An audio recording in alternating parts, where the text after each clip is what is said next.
Et salut les amis de la passion ludique, bienvenue dans cette vidéo de Noël, enfin des nouveautés de Noël. Nous sommes début novembre et je vous présente un peu les derniers jeux qui nous ont marqués, qu'on a sélectionnés pour vous et qui sera une très bonne idée à offrir à Noël ou pour jouer simplement avec. Alors le grand thème de cette fin d'année, et je ne l'ai pas voulu moi, hein, c'est les bons jeux qui parlent de ça, c'est la nature. Alors vous allez voir qu'il y a plein de jeux qui sont dans la nature ou qui parlent de nature.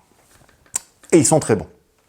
Allez, on va commencer par la petite nouveauté. Commençons par un petit jeu, Trio. Alors Trio, c'est cette famille de jeux type Skijo ou Skyjo. Vous allez devoir recueillir ou ramasser 3 fois la même carte. Et pour ce faire, soit vous choisirez dans les cartes qui sont proposées au milieu, dans un carré de cartes, soit vous allez demander à vos adversaires de révéler la plus petite ou la plus grande carte de leur main. Et ensuite, vous pourrez, pour faire les trios, vous aussi révéler ces fameuses cartes. Donc c'est un petit jeu qui marche très très bien, qui fonctionne, pas aussi bien qu'un Skijo finalement, et on est clairement dans cette famille-là. Voilà pour Trio. Ensuite, j'enchaîne par, allez, on va faire un petit jeu enfant. Pour l'instant, on n'est pas dans la nature, on est dans Pirate Crossfire, un smart game, c'est une grande famille. Alors, on en a plusieurs. Pour l'instant, je vous ai mis celui-là. Qu'est-ce que c'est les smart games? Ce sont des jeux casse-tête qui vont de l'enfant à l'adulte. Hein. Là, par exemple, il faut placer des bateaux de gentils, des bateaux neutres et des bateaux pirates, selon ce que vous demande le jeu, avec des premiers niveaux qui sont très faciles, qui vont très bien pour des enfants de 6 à 7 ans, et puis les plus durs qui sont des vrais casse-tête pour adultes. Donc, Pirate Crossfire, ça marche super bien. Un petit jeu encore pour enfants, et là on rentre dans la nature, c'est celui-ci, Chouilletu.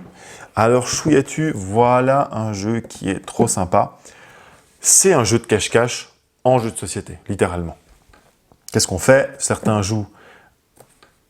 ou un joueur joue le paysan qui essaie d'attraper le lapin, et l'autre joueur joue le lapin qui essaie de manger les salades. La nuit, le lapin mange la salade. Le lendemain, il y a un indice puisque la salade a été mangée. Et donc, le paysan sait sous quelle salade il était caché. Et donc, il va y aller. Donc, c'est littéralement un jeu de cache-cache et d'anticipation. On va essayer de s'attraper comme ça les uns les autres. C'est à partir de 6 ans, mais ça se joue tout à fait à 5. 20 minutes la partie, 2 à 4 joueurs. Chouilletu, trop sympa. Pour rester dans la nature, parlons de forêt mixte. Alors, forêt mixte, c'est une nouveauté très fraîche. Il sera sans doute nommé, je prends le pari, à l'As d'Or cette année. C'est un jeu de construction d'un écosystème forestier. Vous allez tirer des cartes, placer des arbres, et autour de ces arbres, vous allez créer un écosystème d'animaux, d'oiseaux, de plantes. La particularité, c'est que chacune de vos cartes a 2 côtés. Soit vous mettez les cartes animaux à gauche ou à droite, donc vous choisissez l'animal que vous voulez mettre, et puis en haut, c'est les oiseaux, et en bas, c'est les plantes, etc. Et vous allez essayer de créer un écosystème fonctionnel, c'est-à-dire où il y a des combos entre les cartes qui vous permettront de piocher plus, d'installer plus d'animaux, etc. Donc c'est assez simple, mais ça marche très très bien. Il est particulièrement efficace, il est joli, il se veut un peu réaliste aussi. C'est 2 à 5 joueurs, 60 minutes, 10 ans et plus. Ce jeu-là, Forêt Mix, je le conseille vraiment. Et puis, je pense qu'il sera à l'As d'Or. Ce sera un des bons jeux de fin d'année. Retournons chez les enfants, rapidement, chez Fluffy Valley. Alors, Fluffy Valley, toujours un petit peu dans cette vibe nature. La boîte, pour ceux qui connaissent, ressemble un peu à Kraken Attack. C'est un peu la même édition. Ça, c'est un jeu pour les 6 ans et plus. 1 à 4 joueurs, 25 minutes à peu près. Qu'est-ce que vous faites? Vous avez des chiens de prairie, vous vous préparez pour l'hiver qui vient et vous allez, c'est coopératif, gérer ensemble votre cachette, votre terrier, et la boîte sera le terrier d'ailleurs. Et vous allez choisir l'action que vous faites, ramasser des baies, ramasser du foin, anticiper les cartes qui amèneront des événements un peu imprévus, et ainsi vous préparez à l'hiver idéalement. Donc ça marche très très bien, c'est intelligent et c'est très mignon. Ensuite, allez, je vais vous parler de mon petit préféré, mais ça c'est moi, qui ai quelque chose avec ça. C'est une nouveauté, c'est super original, vraiment. Ça s'appelle Sky Team. J'espère qu'il sera à l'As d'Or aussi parce que c'est très particulier. Qu'est-ce que c'est Sky Team? Vous êtes le pilote et le copilote d'un avion de ligne, et vous gérez l'atterrissage. Alors, ça se passe avec un système 2D et vous n'avez pas vraiment le droit de vous parler, vous devez suggérer à l'autre. C'est un jeu de suggestion. Et ensuite, vous allez jouer en même temps. Et vous allez ainsi gérer votre avion, gérer son atterrissage. Donc, vous gérez tout. Les autres avions, l'axe de la piste, l'orientation de votre avion, votre altitude, les volets, la sortie des aérofreins, la sortie des trains d'atterrissage, etc., etc., pour atterrir en douceur. C'est un jeu donc à deux, coopératif, de 20 minutes, mais en fait 20 minutes c'est un atterrissage, vous en ferez plusieurs. Et puis évidemment le jeu va vous donner des scénarios différents, des aéroports différents, des conditions différentes, effectivement, avec des difficultés du vent, etc. Bon bref, absolument génialissime. Moi j'adore, c'est original, jouez à ça, si vous êtes deux, jouez à ça. Et puis si les avions ne vous rebutent pas, évidemment. Allons maintenant, toujours dans la nature, mais dans la nature productive, allons à ce petit jeu-là d'orge et de blé, qui est aussi un jeu de joueurs qui joue en 30 minutes. Qu'est-ce que c'est d'orge et de blé? C'est un jeu de production de pain et de bière. Ah bah du coup, on aime. Il me faudrait une petite bière là d'ailleurs pour fêter ça. D'orge et de blé, vous allez simplement, grâce à des cartes, produire, essayer d'optimiser votre production d'orge et de blé, votre stockage et ensuite votre production de pain et de bière, puisqu'il y a deux saisons, une de sécheresse et une d'abondance. Vous allez pouvoir un petit peu équilibrer tout ça pour être le meilleur producteur possible. Donc c'est un petit jeu qui marche très très bien, qui est très bien ficelé, qui fonctionne très bien. Et c'est une espèce de rivalité amicale, comme le dit la boîte, pour être le meilleur producteur. Et dans ce sens-là, vous avez d'orge et de blé, et puis vous avez son grand frère, son très grand frère, la granja. Alors la granja, c'est la même chose que d'orge et de blé, mais en plus complexe, en plus velu, en plus gros. Et moi, ce genre de jeu, j'adore. Alors c'est un jeu de gestion, de production et de vente. Littéralement, vous avez une grande ferme agricole, puis d'élevage aussi, et vous allez essayer de l'améliorer, produire, améliorer votre production, vendre ensuite votre production, vos ressources ou ce que vous avez ensuite transformé. Et c'est un gros jeu, avec plein d'extensions dedans déjà inclus dans cette belle et énorme boîte. Évidemment, c'est plus long, hein, c'est 1 à 4 joueurs, 14 ans et plus, de 90 à 120 minutes. On est dans le même esprit, on est dans cet esprit nature, production, un peu comme d'orge et de blé, mais là, vous allez suer pour produire tout ça. Mais attention, hein, si vous n'utilisez aucun des modules d'extension, c'est assez simple. Et ça emprunte à Forêt Mixte cette nouveauté que vos cartes peuvent être utilisées dans plusieurs sens. Alors là, dans la granja, vos cartes ont même 4 sens. Vous pouvez les mettre en haut, en bas, à gauche, à droite. Et ça fait chaque fois quelque chose de différent. Donc toutes vos cartes, en fait, représentent 4 actions possibles. C'est ce qui donne la richesse du jeu. Ça c'est... Je crois que ça va être le jeu que je vais le plus avoir envie de jouer. Il faut juste trouver le temps et des amis, mais trop bien. Toujours dans cette optique-là, Hearth.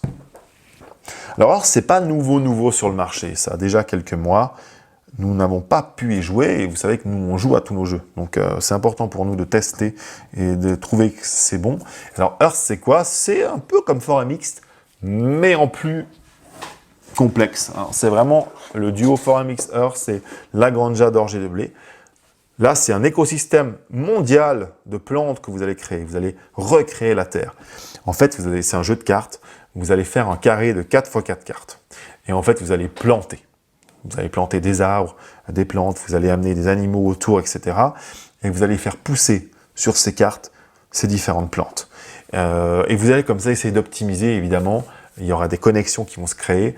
Donc, c'est un super jeu. Si vous aimez c'est un peu ce délire de nature, 1 à 5 joueurs, 45 à 90 minutes, c'est en termes de longueur, si vous prenez les 3, c'est de plus en plus gros et de plus en plus long, hein, on est d'accord. Bon, et ça marche très bien. C'est hyper bien équilibré. Ça aussi, ça se veut un petit peu réaliste. Enfin, c'est pas fantaisiste. On essaie de faire quelque chose qui pourrait exister. Earth, production de planètes, production d'écosystèmes planétaires. Et enfin, dernier jeu avec ce thème, plus ou moins de la nature. Hein. Bon, on reste un peu dans la même dynamique. Revive. Alors Revive, c'est plus futuriste, c'est post-apocalyptique. C'est comment est-ce qu'on fait revivre une forme de civilisation, une forme de terre. Alors là, c'est plus un jeu où il va falloir découvrir des territoires, s'installer sur ces territoires pour produire des ressources, optimiser les ressources, améliorer ses capacités, améliorer aussi, vous avez tout un plateau, vous allez améliorer les machines que vous allez créer qui vont vous aider, un peu comme dans un site. Ça, c'est un jeu qui est aussi un peu plus costaud. C'est 14 ans et plus, c'est 1 à 4 joueurs, c'est à peu près 2 heures la partie. Ce qui est très intéressant dans Revive, c'est qu'il y a plein de mécaniques qui s'entremêlent, et comme quand il y a plein de mécaniques qui s'entremêlent, vous allez pouvoir en réalité faire des parties qui ne se ressemblent pas du tout. C'est-à-dire que les cartes que vous avez, ce sont des missions cachées, votre plateau de machines améliorées, vous allez pouvoir faire plein d'embranchements, donc en fait vous allez jouer d'une manière différente à chaque fois, et ça, c'est trop bien, parce qu'en fait c'est rejouable et très amusant. Voilà pour Revive, je vous le conseille chaudement. Il nous reste 2 jeux, qui sont 2 jeux d'enquête, je les ai gardés exprès ensemble. Revelio et Almost Innocent. En réalité, les deux, vous faites un peu la même chose. Dans Revelio, vous recevez un métier secret, une identité secrète, un métier, et puis un secret particulier. Et c'est un jeu coopératif, mais pas trop, dans l'idée de Dixit. Vous allez devoir faire deviner à vos voisins, à vos autres joueurs, qui vous êtes et quel est votre secret. Mais de manière pas trop explicite. Il faut qu'ils devinent, enfin que certains devinent, mais pas tout le monde, comme dans Dixit. Pour ce faire, qu'est-ce qui va se passer? C'est le jeu qui va vous poser des questions et vous allez répondre par rapport au rôle qu'on vous a attribué. Et c'est dans ces réponses plus ou moins floues que les autres vont commencer à éliminer des possibilités et à retrouver qui vous êtes. C'est très, très, très malin et c'est surtout très marrant parce que des fois, on a un rôle et puis évidemment une situation particulière qui arrive et on ne réagit pas du tout de la même manière par rapport à ce rôle. Ça, c'est Revelio. Ça marche très, très bien.